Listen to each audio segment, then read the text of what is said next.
Let's cook some cheesy lasagna. And when I say cheesy, I mean cheesy. So I'm going to add some ground beef and some sweet Italian sausage. Going to season it with my seasonings of choice. And yes, I'm going to use some spaghetti sauce. Then I'm going to season it with some basil, oregano, and Italian seasoning. Going to let that simmer. And I'm going to add some mozzarella cheese, some sour cream, and some ricotta. No, you're not going to see any cottage cheese because I don't like it. So I'm going to start by layering the ground beef mixture at the bottom.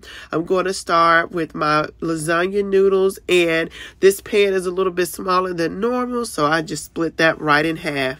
So my next layer is going to be my mozzarella cheese mixture, then some meat, cheese, and then again with the lasagna noodles. And we're going to start over. I'm going to sprinkle on a lot of cheese because I want this to be good and cheesy.